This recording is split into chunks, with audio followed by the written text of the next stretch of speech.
Actes des Apôtres, chapitre 13.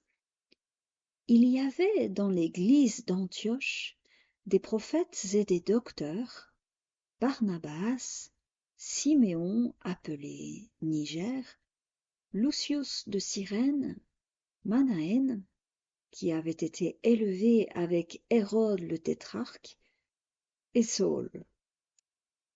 Pendant qu'ils servaient le Seigneur dans leur ministère et qu'ils jeûnaient, le Saint-Esprit dit: Mettez-moi à part Barnabas et Saul pour l'œuvre à laquelle je les ai appelés. Alors, après avoir jeûné et prié, ils leur imposèrent les mains et les laissèrent partir. Barnabas et Saul, envoyés par le Saint-Esprit, descendirent à Séleucie, et de là ils s'embarquèrent pour l'île de Chypre. Arrivés à Salamine, ils annoncèrent la parole de Dieu dans les synagogues des Juifs. Ils avaient Jean pour aide. Ayant ensuite traversé toute l'île jusqu'à Paphos, ils trouvèrent un certain magicien, faux prophète juif, nommé Bar-Jésus, qui était avec le proconsul Sergius Paulus, homme intelligent. Ce dernier fit appeler Barnabas et Saul et manifesta le désir d'entendre la parole de Dieu. Mais Élymas le magicien, car c'est ce que signifie son nom, leur faisait opposition, cherchant à détourner de la foi le proconsul.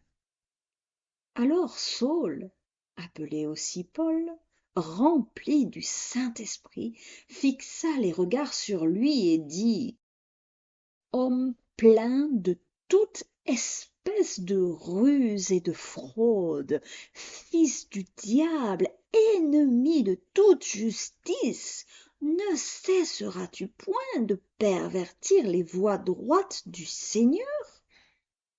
Maintenant voici, la main du Seigneur est sur toi. Tu seras aveugle, et pour un temps tu ne verras pas le soleil. Aussitôt, l'obscurité et les ténèbres tombèrent sur lui, et il cherchait, en tâtonnant, des personnes pour le guider.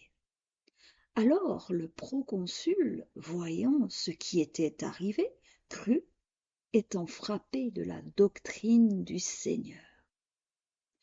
Paul et ses compagnons, s'étant embarqués à Paphos, se rendirent à Perge en Pamphylie.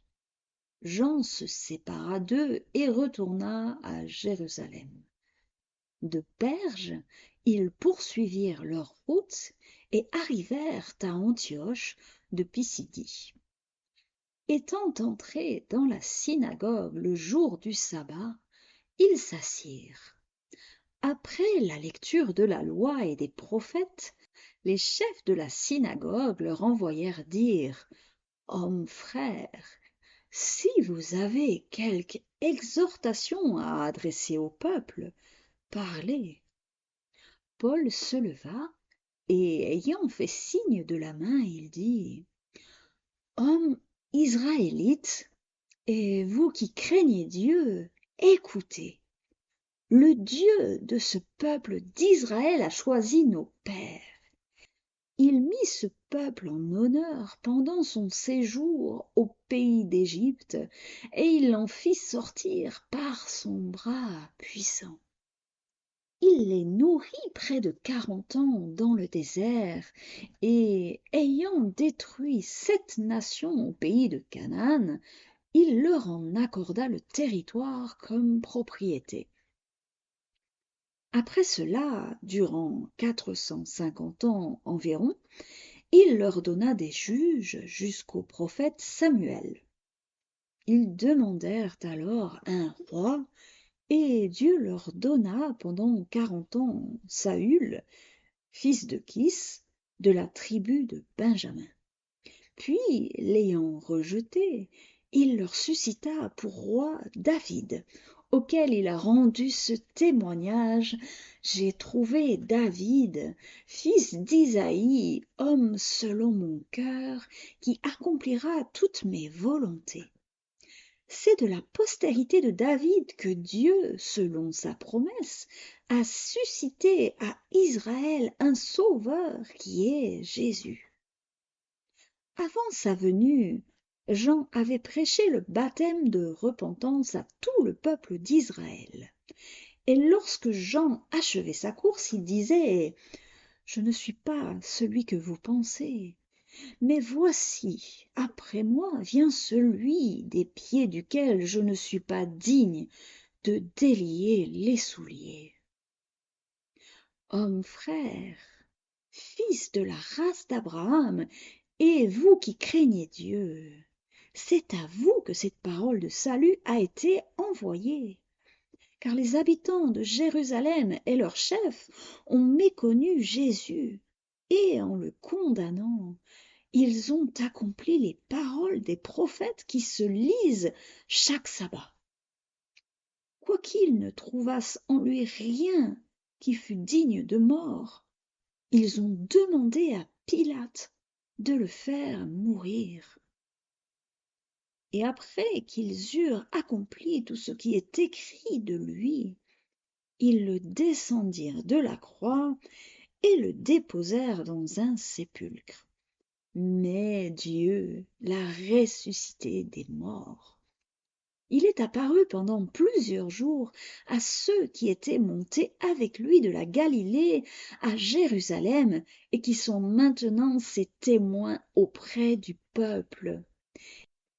Et nous vous annonçons cette bonne nouvelle que la promesse faite à nos pères, Dieu l'a accomplie pour nous, leurs enfants, en ressuscitant Jésus, selon ce qui est écrit dans le psaume 2e. Tu es mon fils, je t'ai engendré aujourd'hui. Qu'il l'ait ressuscité des morts, de telle sorte qu'il ne retournera pas à la corruption, c'est ce qu'il a déclaré en disant: Je vous donnerai les grâces saintes promises à David, ces grâces qui sont assurées. C'est pourquoi il dit encore ailleurs: Tu ne permettras pas que ton sein voie la corruption. Or, David, après avoir en son temps servi au dessein de Dieu, est mort, a été réuni à ses pères et a vu la corruption. Mais celui que Dieu a ressuscité n'a pas vu la corruption. Sachez donc, hommes frères, que c'est par lui que le pardon des péchés vous est annoncé, et que quiconque croit est justifié par lui de toutes les choses dont vous ne pouviez être justifiés par la loi de Moïse. Ainsi, prenez garde qu'il ne vous arrive ce qui est dit dans les prophètes. Voyez, contempteurs, soyez étonnés et disparaissez, car je vais faire en vos jours une œuvre que vous ne croiriez pas si on vous la racontait.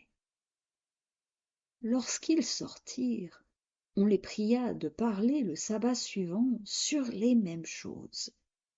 Et à l'issue de l'assemblée, beaucoup de Juifs et de prosélytes pieux suivirent Paul et Barnabas, qui s'entretinrent avec eux et les exhortèrent à rester attachés à la grâce de Dieu. Le sabbat suivant, presque toute la ville se rassembla pour entendre la parole de Dieu. Les Juifs, voyant la foule, furent remplis de jalousie, et ils s'opposaient à ce que disait Paul, en le contredisant et en l'injuriant. Paul et Barnabas leur dirent avec assurance: C'est à vous, premièrement, que la parole de Dieu devait être annoncée, mais puisque vous la repoussez et que vous vous jugez vous-même indignes de la vie éternelle. Voici, nous nous tournons vers les païens, car ainsi nous l'a ordonné le Seigneur. Je t'ai établi pour être la lumière des nations, pour porter le salut jusqu'aux extrémités de la terre. Les païens se réjouissaient en entendant cela, ils glorifiaient la parole du Seigneur, et tous ceux qui étaient destinés à la vie éternelle crurent. La parole du Seigneur se répandait dans tout le pays, mais les Juifs excitèrent les femmes dévotes de distinction et les principaux de la ville. Ils provoquèrent une persécution contre Paul et Barnabas et ils les chassèrent de leur territoire. Paul et Barnabas secouèrent contre la poussière de leurs pieds et allèrent à Icône, tandis que les disciples étaient remplis de joie et du Saint-Esprit.